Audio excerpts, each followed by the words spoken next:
Good. Welcome into the Korp podcast. Bringing in tons of different topics to talk about and discuss. So I'm Justin. I'm Dean. And this is the Dean podcast. Yeah, we're going to be going over a lot of stuff on this show, guys. We're a couple of topics we're going to be going over in the future, maybe even tonight, are going to be things like prehistory, conspiracy theories, video games, home DIY, just a broad array of subjects that me and Justin are into. And maybe in the future we'll bring on people to interview. But tonight I know we wanted to start off with something nice and easy, so I'll just ask Justin right away, like, what's your favorite podcast, bro? Right now I'm really into the comedy show Spitballers. They do a couple different things on their show that are really funny and keeps me entertained on those Mondays. Yeah, man, I feel you. I like a good podcast that makes me laugh. I get a little bit of that with like Joe Rogan's podcast sometimes when he brings on his buddies that are like comedians, right? Jokers. Yeah, he's got a good podcast. He's got to be the top. I mean, he started the whole thing, right? Yeah. Pay homage. Thank you, man. This whole industry exists for you. Yeah. Because of you, rather. I really like the long format style, man. I like just having long conversations about good topics and just letting things kind of go organically. So that's why I enjoy his show a lot.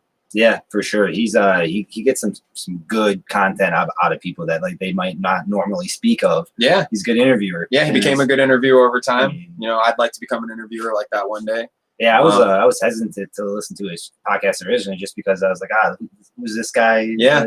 You know, and then over time I was like, dude, he knows his stuff. And you know, even he's a professional. His reads are good. Everything as far as the podcast, even like when he's talking about stuff I don't care about, I'm still interested in this podcast. Well, a lot of that started off with like he just said he's like, I'm an idiot. Like I don't know anything about anything, and you know, he would go and say, you know, like, I'm not an expert.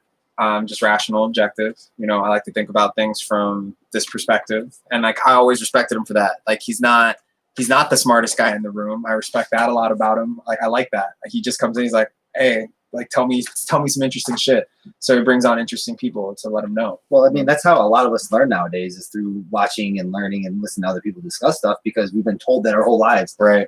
Learn from the mistakes other people have made so you don't have to make them. Exactly. And if you can listen to so much more content with the internet, it's not just the circle of people you know or where you work or your friends and family. It's much broader. I get to see professional athletes, you know, wrestlers, MMA fighters, all these different types of broad spectrum across the internet talking about their struggle and how they made it. And it's just, you know, you get so much more, you know, content. I'm excited what we're going to do here. So. Yeah, me too. I'm what I always get stoked for more than anything is information. And the best part about everything that you just said is just the passing of information from human to human. You know, people get to learn. And I think learning is just like the essence of it all. And I try to keep learning. I know Justin tries to keep learning. We're always trying to move on to the next thing and get stuff, you know. The worst for me is like when my show ends, when the book ends, when the podcast is over, they're going on vacation. Like, like I want my content, like, especially if there's like a movie I'm trying to like, when the Avengers I wasn't an Avengers guy growing up. I was all Superman, Batman. Like, and Superman, then DC Batman. shit the bed on like a lot of their just like cinema things, like the great comic books.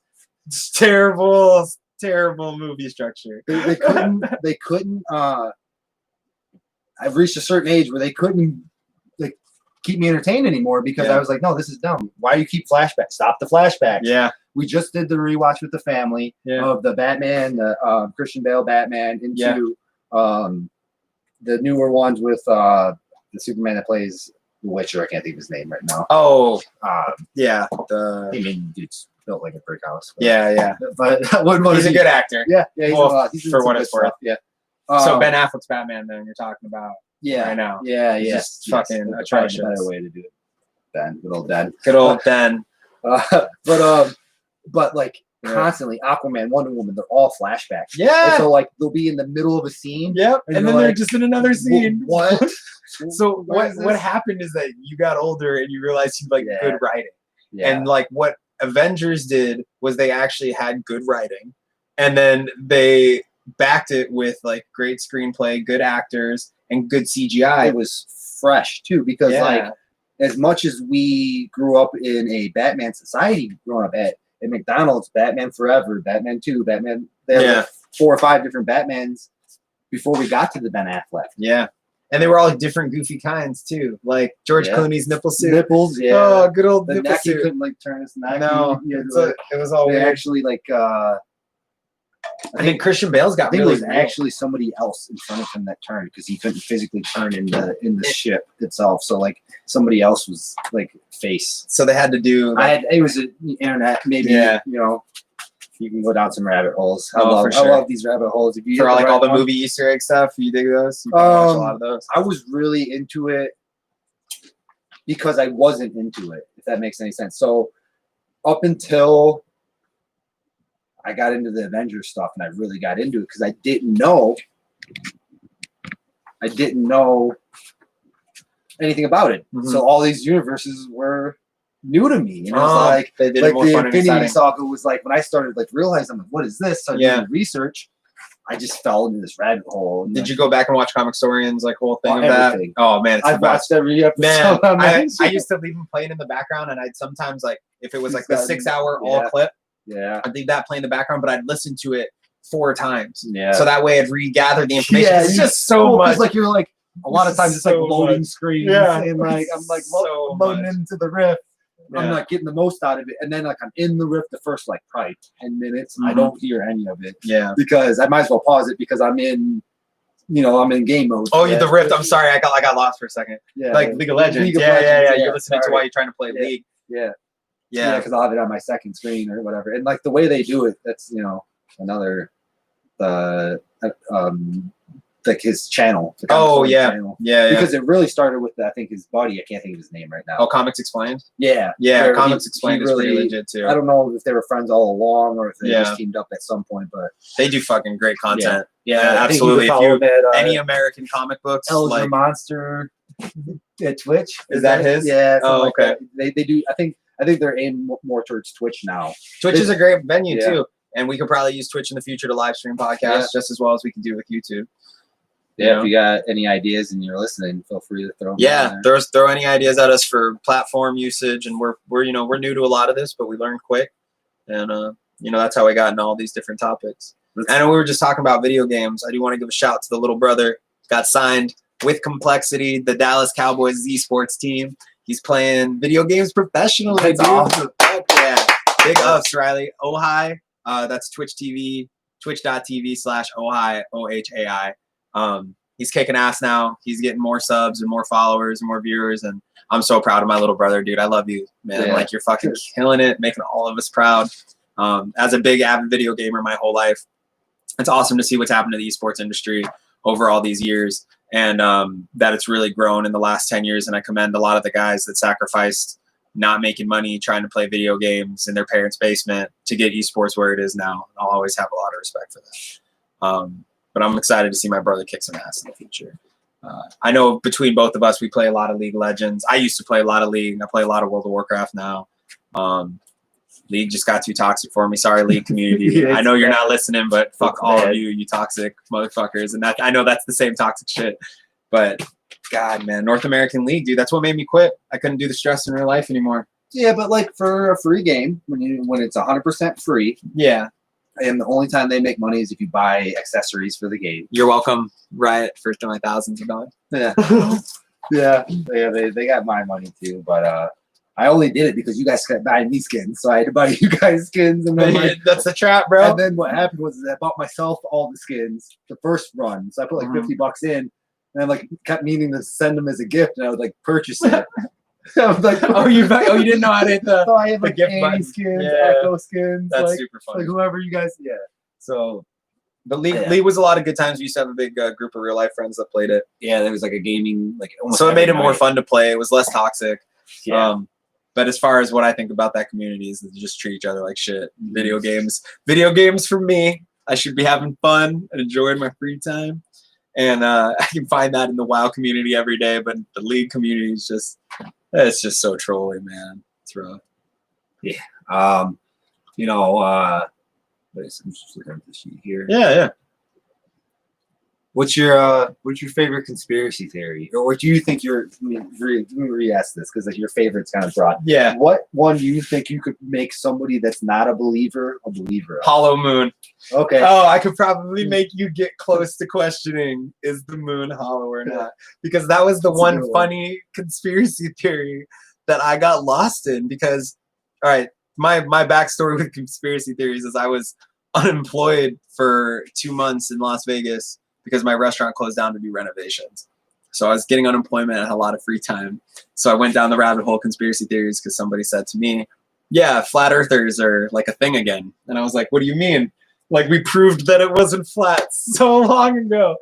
So I had to see what's the merit. Like, what is there any, what's their factual basis behind any of this? And it is, for the most part, I mean, like, they think there's like the Great Wall, like, that the Antarctic is like a great ice wall that encapsulates the whole thing, and that's why you can see it. And like the conspiracy that all of the airline pilots are like on the same wavelength, like they only get paid like X amount of money to cover it up, like that the Earth is flat. Like every single one of them gets paid.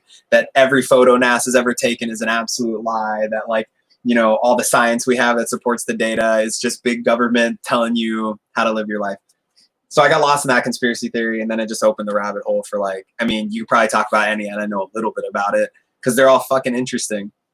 The hollow moon almost had me believe it for like a second. It was the only one of the really silly shit. Hollow Earth, hollow moon, hollow Earth is almost there too. You were so deep into it. I think you sent me a text when we weren't like necessarily speaking. Like, yeah. Like not that we were ever not speaking, right. But like we're adults and we do. We had lived apart for like 5.5 years. I moved to Vegas for a while. Yeah, we're not. Not that there's anything wrong with that. Yeah. Preferences. But yeah, you know, we hadn't had like a physical friendship. What the fuck am I saying? Careful. Yeah, my bad. So yeah. I know which link to click next time. Yeah. And we select the category. Anyway, what were we trying to say? Fuck. The hollow moon theory. Yeah. You texted me during like while you were living in Vegas and I was living in Michigan, and we hadn't like been, there wasn't a thread like that was like started. It was like, yeah, you had texted me, you know, something when you left, and we were like, oh, I'll talk soon, and maybe we called and just and then you're like, you gotta check out the hollow moon theory. Yeah, because dude, it's so almost convincing. I think you came at me like, have you heard about this hollow moon theory, man? Yeah. You gotta check it out. Like, it was interesting. Well, I think what it was is we were trying to do our podcast the first time around, and I was trying to come up with subjects for us to talk about. But right around that time, because if I looked earlier, it was January 2019. We did our first podcast. I was unemployed November and December of 2018. Okay. So it would line up that I was definitely into fucking conspiracy theories. A lot of gaps theories. in employment there, dude. You know. More than most people, I think. I'd probably say so. Above average. I mean, you traveled a lot. I spent 4 months off in 2015 and 2016, not working. Yeah. And yeah, because I was just thinking today, I was like, well, I saw Batman vs Superman in Florida when you met Brittany. So yeah, that was my last St. Patty's Day 2016. Yeah, because that's when Brittany and I started dating. We started dating on the 11th, and you came like 7 days after we met. Right. And my son was born 4 months later. Yep. Well, in August. Yeah, so whatever the math is. The day after my birthday. March. Yeah. But yeah, I had traveled. I'd sold everything I owned here in Detroit, and I was just having like my quarter life crisis, as I like to call it. I turned 25, and I was freaking out about what was I going to do with my future. What was the biggest thought when you left Michigan? Like, if you were going to give somebody a tip, like, what is that? Like that, like you probably had crazy thoughts going through your head as you're leaving home. Yeah. And like, any tips? Like, because like you just went for it. You got in Michigan. We all know if you get past Ohio without getting a ticket, you pretty much made it. Yeah. That's the promised land right there. So then you can go above the speed limit again. Everyone says five over. Like we have 5 under in Ohio if we have a Michigan plate. That is the damn truth. And just for any Ohio watchers, just turning off our podcast. They've never had it on. Yeah, we're from Michigan. Yeah, they would. But the biggest, I'd say like one of the biggest the biggest like tips I could say for just like, if you want to travel and you want to do it, you want to just get up and leave, is that you have to beat yourself. You have to beat your own ego. You have to say, I can do this. You have to believe in yourself. You know, people put themselves down all the time. They say, I can't do this because, oh, I have this going on. I can't do this because I have that going on. Unless you have kids and a mortgage, or a mortgage and kids, some combination of that, you can absolutely sell all of your shit and leave tomorrow. Yeah, I mean, we all have ties and things that are holding us back, but like your job isn't that necessarily. Like, you got to be smart. If you're good at your job, they have them in every 50 states in the entire U.S. Man. Definitely in the lower 48. Alaska is a little strapped for jobs, and so is Hawaii. So like, stick to the lower 48. But you can get in your car and drive anywhere in this country and find something similar to what you do and take your trade with you. But traveling is all about confidence. I had confidence with no money. Like, good thing, like, fuck, I'm a bartender. Like, that helped out, you know.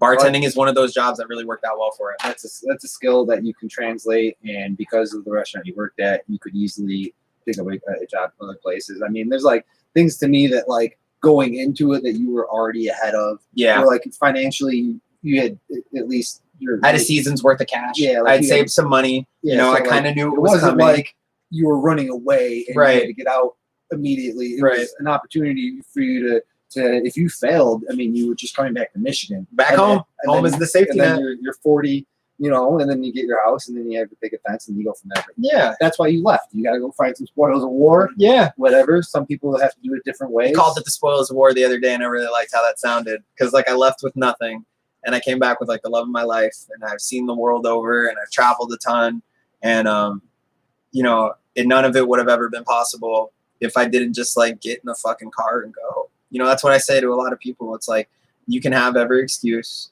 but you just, at the end of the day, you believe in yourself a little bit and you do it. And, you know, if you fail, you just come home, because the same shit's going on at home always. I left 5 years ago. I came home similarly and relatively. A couple more of us. Yeah, there's some babies. My friends have kids. Some people got married. Like, life happens, and that's excellent. But for the most part, my hometown is still my hometown. Moving away is not what it used to be. Yeah. Plane tickets are more or less expensive than. Yeah, I came home and visited once, if not twice a year. But, you know. But then visiting Michigan, that's where I want to be. Yeah, like, I would love. You know, we've talked about it a lot coming back home, and like where we want to end up and how stuff, you know, wherever the road takes us. Kind of, this has always been our mentality. But right now, the road's taking us to Michigan. We're changing up some things. You know, COVID changed the game. Everybody's saying it, but yeah, it did. I mean, it did, and that's what it is. It's new, and you just got to move forward with it. Take it as a renaissance. I like working from home. Yeah, it is forced companies to do things that they have already needed to do just to get with the times, but because of tradition, and cost cutting and things like that, now they have to all be like. I'm really curious to see what happens with like industrial space. Like, are you going to need a workspace office that needs 350 people if 310 of those jobs can be from home? And that's where we're at, especially with the state. My current employer has learned, it's a logistics company, has learned that it has over 100 employees, and they're like 99% work from home. Oh, wow. And they did that in a 3-day period. And up and running, they already kind of had the setup because of everyone works on a computer anyways. We work on computers, but like they had if you worked here a certain amount of time, you can work from home. Yeah, and so they had one of those things set up like that, so that way it was the system. The system was already there. They just had to expand it to everybody. Yeah, and once they did that, everybody's worked from home, and as long as like you're gonna have the slackers. I'm sure people have been let go. Yeah, but at the same time, like you're only graded on what they're grading you on, though. Yeah. You know it. You can't get micromanaged. You can't have people breathing down your back. But people need it. But some people do. But like what I like is that the threat of if you don't turn in your work, it's really obvious because your work's not there, right? Like you have to keep up with your job. If not, then you have to do your job. If you don't do your job, it's 100% on you. Correct. That's where I really think this brings back like the personal accountability, right? Like if you get fired from your job and you work at home now, you fired. That's it. Yeah. There's nobody there's no, You need to send There's those no emails. excuse, You yeah. need to do that. you knew what you had to do. That means right now you got to work 40 hours, but you really got to work 60 and Yeah. then work off the clock to get that done. That's what people need to be doing in order to keep their jobs if that's what they need. Yeah. I mean, obviously you don't want to work 60 and not get paid for it, but there's Ideally you figure out a system where you could work 30 and bill them for 40. You know what I Yeah. mean? Like where you know that you can spend an ideal amount of that's time away from your office. The pro tip right Because, there. because like think about it like this, like you work in the office anyways. My mom works for the state, right? So she works in an office, 200 employees, and she said right now productivity is like max. People are doing all of their work. She said that there were several people who always had to have their caseloads picked up because she does state and government aid. They always had to have their caseloads picked up by other workers because they couldn't finish. There was 15 cases, 20 cases behind. So my mom and the other people who were up on their cases had to pick up the slack, right? Yeah. Those people aren't late on their cases anymore, right? Like they can't, there's accountability. You're at home. Like you don't have, well, the reason they couldn't get it done in the beginning, my mom said, because they're just chit chatting, hanging out at work. Social hour is everything at work. So you go to work, you're 8, but you're really chit chatting for 3 and you get your half-hour lunch in 3.5 hours. You only did 5 hours of work. Now you're at home. If you're gonna build a state for 40, you better have done 40 hours worth of work. So with that, what needs to happen, if I was either of these companies and most of my employees, depending on how big it is, like the one I'm working at 100 employees. So we rented a high rise in a city, and 10th floor or something like that, 8th floor, I can't remember. And but that they don't need that whole floor anymore. They rented the whole floor. Yeah. Now they're just going to rent a portion of that. So when they hire you, first 90 days is going to be in office. Yeah. You're going to be trained by our trainer that teaches everybody the same stuff, how to use the system, this, that, the other thing. You're going to take some webinars. You're going to do this. You're going to do this. We have this agenda for your first 90 days. Yeah. At that point, you have to pass these tests. Once you pass these tests, you can work from home. Oh, cool. That's where I see the future going. Yeah. Where they have these hubs.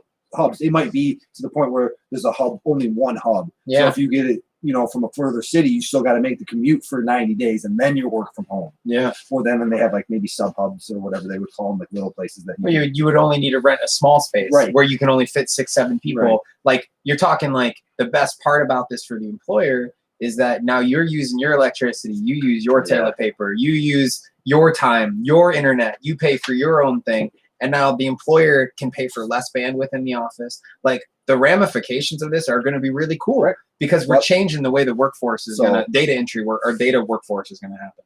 To keep employees from doing something, I think they really need to keep an eye on,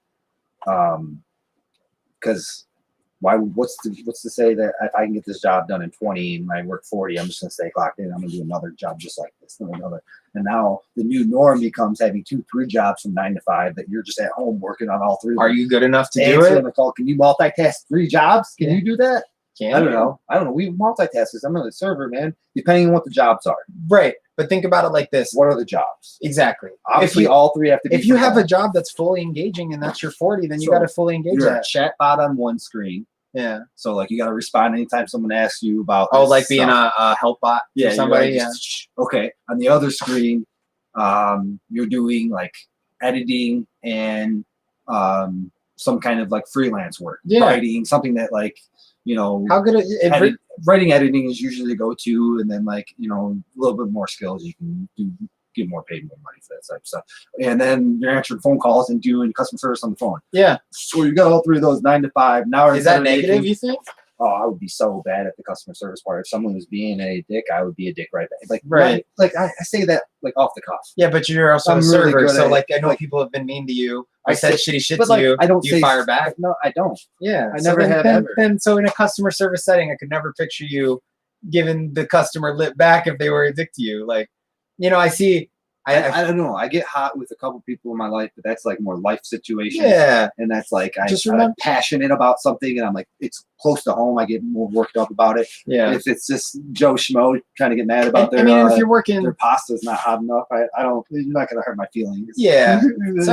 I think after a while you get jaded to it. I think in my younger 20s it bothered me more if people talk shit. But I just always want to be the best at whatever I'm doing. Yeah. So that's why I think it's funny that you say like you could work 3 jobs and do all that from the computer. What's to say that you couldn't do that? That totally comes down to the hustler, and that's how life has always been though. Because like you've worked 2 jobs before, you have the hustler mentality. It'll exist in any avenue. It finds its way and leaks itself into sports, right? Why do you get the best sports players? Because they have that I got to keep working attitude, right? Why do you have great workers? Well, like sometimes if you work a job as a server, but you know you can be making more money in your morning shift at another restaurant, work 2 jobs. You're already doing the 2 jobs, just working longer hours. I would love to know that there's a hustler out there who figured out that he could work 3 jobs at 40 hours a job, but figured out how to do all those jobs in 25 hours and build a customer, or build the place. Yeah, but what you're not thinking is before COVID, it was impossible. Right. It was new avenue, dude. And so now this is an exploding thing where everybody's going to be like work from home. So are these companies going to do the 90-day thing on site, or are you just remote? You come in for 5 weeks. So then how do you get, over with your other jobs? And if you can like kind of pull, it just depends on what the jobs are. You know what I mean? Dean, I'm going golfing tomorrow. You come over, do my work from home for me. All you gotta do is a couple of different things. Just don't. It's gonna change that kind of game. But if a lot of Zoom meetings, I'll give you $20. You just gotta make sure that if anybody like call, and that's who's doing that for like their stuff. It's nothing, but like when you're doing data entry and stuff like that, are you ever really gonna know? But if you got caught outsourcing jobs like that, you know what I mean? Like, if I'm not recommending it. No, I'm just saying like possibilities. It could happen. These are things that are going. People are going to get caught. Yes, absolutely. It's gonna set up. But that's what's cool about infrastructure. I can go to the interview and get the jobs. Yeah.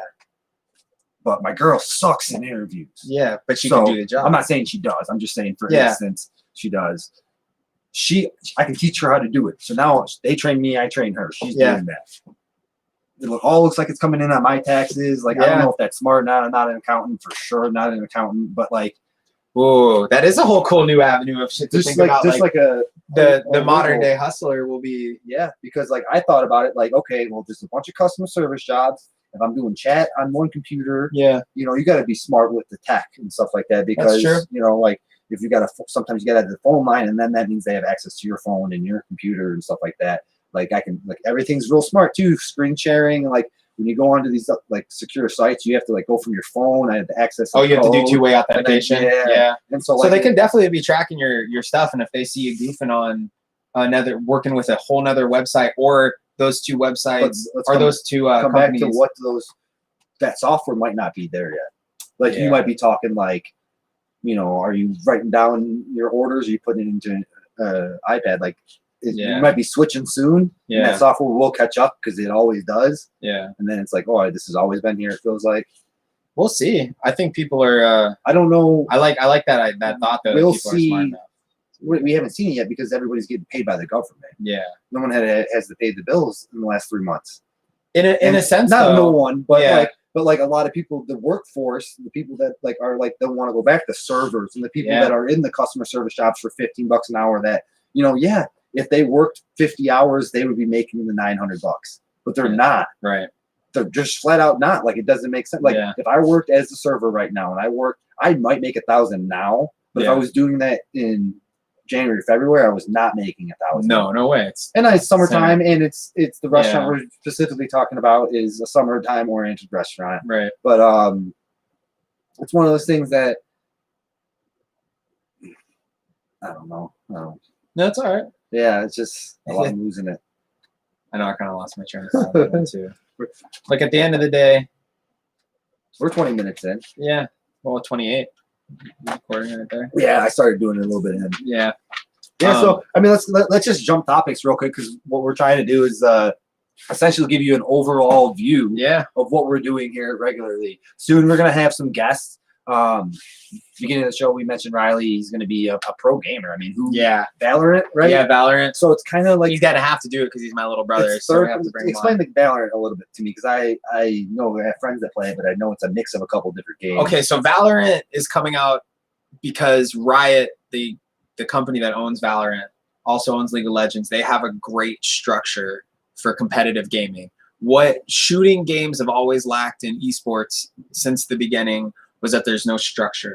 A lot of Counter-Strike, which was one of the most popular first-person shooter games for a long time, had really bad management with its leagues and who the leagues belonged to, what leagues represented what skill level did those leagues represent. There was a lot of confusingness for the average watcher. What Riot does is they just kind of seamlessly take all of that, put it in their own game, provide big tournament venues. You come up on a specific path and specific trajectory to the top, get signed by a pro team, go play. Counter-Strike works similarly, but not really the same because of the sense of competition, right? It'd be like there's just too many leagues in Counter-Strike. So what Valorant is a first-person shooter, really similar and really competitive to Counter-Strike, just done in League of Legends way. So you have the ability, because Riot makes the game, right? Yeah. So Riot, I like Riot. They do free stuff, and Valorant's a free game. They have a great method of making money, and then Good having platform. championship series and stuff like that. I think LCS is one of the most viewed, watched competitive sports in general. Is it like the most thing that do people want to be better at WoW or at League of Legends? Oh, I mean, if you're a competition player, League of Legends. If you're like a nerd who just likes want to be level 60. Yeah. 60 is it up now? It's all crazy. Okay. That's a whole nother thing to explain. I'm not a WoW. I'm not. World of Warcraft is a 15-year-old nerdy game and has a very specific. As someone that's 32, I think that if I were to download it, pay for my account for the year, I would play it way more than an adult that's 32 and a father should. Yes. It's 100%. Like the game is built for me, and I just was like, if I go down this path, I knew how I was with sports games, and this is bad with sports games. Yeah, World of Warcraft is a great game to be good at. It's very rewarding. It's got great community. My favorite part about WoW has always been the community.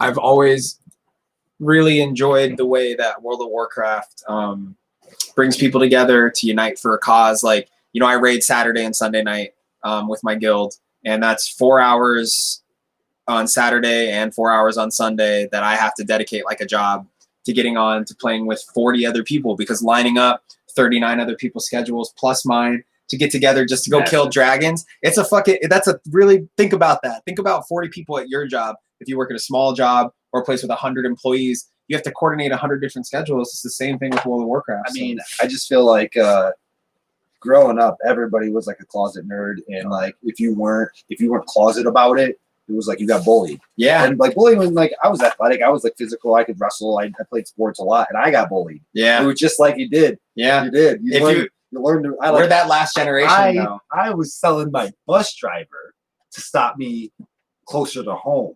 So instead of like, I was just using sales. I was like, hey, I'm going to get schmoozy with her. Yeah. And she started doing it so I could avoid the bullying after bus. Oh, geez. Yeah. So like I would like get her, because like she was driving past my house right there. Just let me out.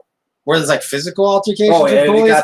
Eventually over the years, it got to be physical. There's just like, there's there's a bunch of us. So like there's a big group in like 6th, 7th, 8th grade of like teenage boys that live in this neighborhood. Yeah. Like, just happened to be a large crew. It's just going to be, I'm not tall. I'm not like, so you just, so I got to stand up. Yeah. You got to stand up for yourself. And sometimes it just takes, doing that. I didn't do it until I was older in life, but still got picked on. Yeah, it happens, man. It happens. I grew up a fat kid. So I'll just let you think about what that meant. Fat, nerdy kid, half Asian, not really Asian, not really white. The best shape I might have ever been in, and I played high school sports, was in the 7th grade. Like, no, 8th grade, because that's when I was playing football and wrestled. I think I was like 195 pounds in 7th grade. I was definitely like wrestling like 130, 135. Yeah. I had like a whole 5th grade around you in weight. Yeah, I would have just destroyed. No, I'm not. Of course you would. I was all pudged. This is good weight. Dude, I was like, this is good weight. Like out of basketball into wrestling or into football. Yeah. Like we like won the championship, so we had the playoffs, and then I was wrestling that year. And like, so like, I just like was just like in shape. Yeah. Like, anything at 8. How could you not be? Just like, it's gone. Yeah. Michael Phelps diet. Yeah. Like I'm like literally like, and then I had a paper out. I'm a hustler, and I know that. Yeah. This is what I mean. Of course, you're the guy that thinks like, I like girls. Yeah. And I was like, just to do anything, the movies are $10. If I can get, a little bit, just give me a little bit, because that means I don't have to work full time in the off season. Yeah. Because there was like a window where I would work at different places in the summertime to get some extra scratch, because that's what the girls like. Well, then you had to buy CDs. Yeah. You wanted music. I kept breaking my portable CD player kept breaking every time I mowed the lawn. I'd catch it on something. My portable CD player. Like, oh. Then I got the one that we're gonna sound outside. like boomers in like a couple more years. Like we're talking like portable CD I players. think a huge topic I want to get on my soapbox about is the pre-millennials. And that is my coin phrase for the early stage of millennials. Say it one more time. Pre-millennials. Yeah. So are you talking about millennials? Like if you were to break millennials up into like categories. Okay. There are the one categories that are like, let's just say 95 on, that are like never known anything without Wi-Fi. Okay. Like my son, born in 2016. I don't know. Is that a millennial? Or is that a different thing? Well, okay. So your son is younger than Generation that group, Z. whatever that next group after the millennials, like they had internet, the whole like Wi-Fi. Generation Z. Yeah. Okay. Generation or Z. X. Gen X. Yeah. Gen X. Because I was born in '87, so if you go '87 to like, what is it? We'll just say born in '93, '4. Yeah. What year were you born in? '90. Okay, so you remember a part of your life where you didn't have it. Yeah, absolutely. Like if you think of it in the timeline, like the kids that were born in that 5-year window, even my sister was born in '82. That she's a millennial, I believe. Yeah. No, she wasn't born in '82. She was born in '86. She's on the very cusp of millennial. No, I think it's like '86 to like 2000. Well, last time I Googled it was '82. They play different numbers on Google depending on how we word that question. Yeah, trust me. I've been burned by Google a couple times. In Google, I trust blindly. But yeah, that's always a problem. Fact checking Google. Who's fact checking the fact checkers? Yeah, man? like GPS, blind faith. I think like if GPS wanted to fuck with me, fun conspiracy I'd theory. Just go to Florida. I got into this conspiracy theory that like Google works with the oil companies and like the gas companies, so that like they give you the longer route by like 3 minutes that you have to refill just a little bit more every time, even if it's not the smartest way. Because like I know my back roads here really well, like especially in Canton, like this whole area. I know I can get somewhere in 8 minutes, but like if I Googled it, it'd say take Ford Road and like hit all that traffic and spend 10-15 minutes in traffic. But like, why wouldn't I just take Hanford up and go like right here? Boom, that's right there. Well, they're like, is it a conspiracy? Yeah, maybe. Or is just like funny algorithms? Who knows, man? Well, the thing about algorithms, it doesn't really get me like the numbers thing. I'm like, the numbers, like there's only 9 of them really. 10 if you count 0. And but like there's only so many different numbers. And like, we're going to do a whole podcast about numbers and ancient geometry. That's definitely something I'm writing down. Okay, so because numbers, bro. I like the idea of make me a believer or make you a believer type thing. Yeah, for sure. Like how many people can you make believe that the Earth is flat? Oh, dude, I could probably like that's like a challenge. That's difficult. Oh man, I don't want to make anyone. I feel if I'm going to make anyone believe. But like I'm just saying, like let's start with stuff that we actually believe. Work our way up to some of this bigger stuff that we, But ancient geometry, the thing we were just saying about numbers, man, there is something to numbers in everything that we do, and like in math, and what's that show? There's a show that like always has the numbers, and the guy's like thinking numbers. Is it numbers? I think it's just called numbers. Yeah, it's about the Jewish-looking gentleman. I got that correct, but I said it first. What? I don't know. Numbers. Yeah, I got the. Anyways, all right. You know what? I think we're at. Where are we at? We're 37 minutes for our podcast. Yeah, we can. Hit the bell here, let's definitely.